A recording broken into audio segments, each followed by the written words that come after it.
میرے آقا اعلیٰ حضرت رحمۃ اللہ علیہ کی خدمت میں کوئی صاحب کچھ شیرینی لائے تھے کہ غوث پاک کی نیاز فاتحہ پڑھ دیں.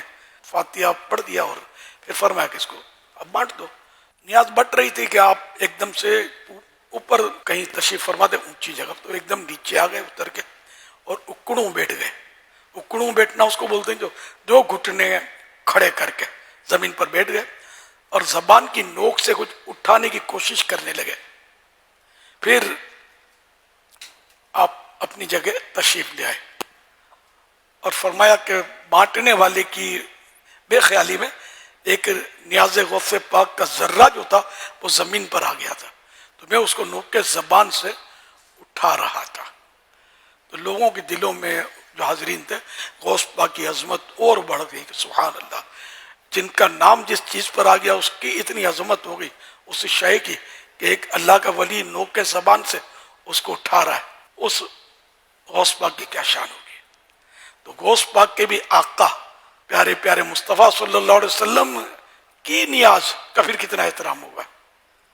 اور آج یہ نیاز کرنے والے جو ہیں یہ یوں پھینک رہے ہوتے ہیں اوپر سے, یوں لٹا رہے ہوتے ہیں, وہ نیچے آ رہا ہے اور پاؤں میں گر رہا ہے اور کچل رہا ہے.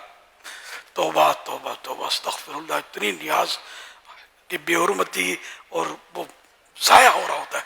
ضائع کرنا کسی بھی مال کو یہ ویسے ہی حرام ہے. تو اب نیاز کا اور سرکار کی نیاز کا تو احترام زیادہ ہونا چاہیے.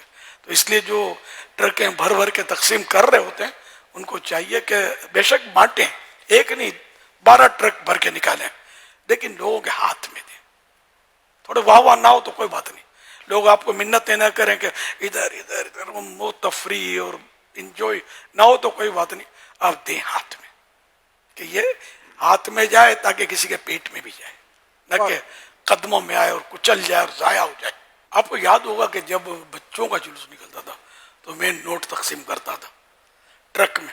جی بالکل, تو لوگ ہاتھ اونچے کر کر کے لے ہی رہے ہوتے تھے نا. جی ہاں, تو یہ نیاز بھی اگر ٹرک میں کھڑے کھڑے یوں کر کے دیں گے تو دیں گے, لے ہی لیں گے. لے لیں گے. اب یہ پھینکنا اب اپنے کو مزہ آتا ہے, اس کا کیا پھینکنے میں. جلوس کا تقدس بھی برقرار رکھیں, اس میں کوئی گناہوری حرکت نہ ہو. جلوس میں چلنے کا انداز بھی مہذب ہونا چاہیے, نہ کہ لوگ اس طرح آپ کے چلنے کے انداز کو اس طرح لیں کہ اس کی پھر ویڈیو بنائے, ویڈیو بنا کے دے دیکھو یہ جلوس میں کیا ہاں کر یہ رہا ہے. عاشقان رسول جا رہے ہیں پھدکتے ہوئے اچھلتے ہوئے.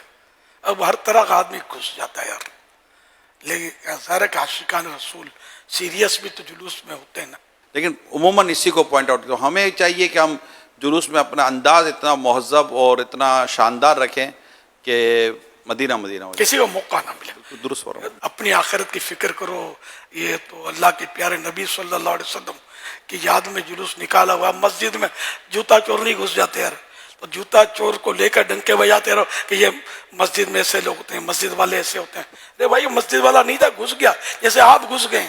اور عاشقان رسول میں سے اگر کوئی ایسا نادان آ گیا ہے اور اچھل کود مچا رہا ہے تو اس کو وائرل کر رہے ہیں یار. آپ کا ہی تو مذہب ہے, آپ کا ہی تو دین ہے, تو یہ کیا کر رہے ہیں. تو ایسا ہو تو بھی آدمی عیب کو ڈھکے, عیب چھپانے کا حکم ہے, نہ کہ عیب اچھالنے میں کوئی فضیلت ہے. جلوس میلاد کی عظمت کو گھٹانے کی کوشش نہ کریں, یہ گھٹے گی نہیں عظمت, کوئی روکے گا بھی نہیں. کون روکے گا اس کو, یہ تو نکلتا چلا جائے گا جلوس انشاءاللہ.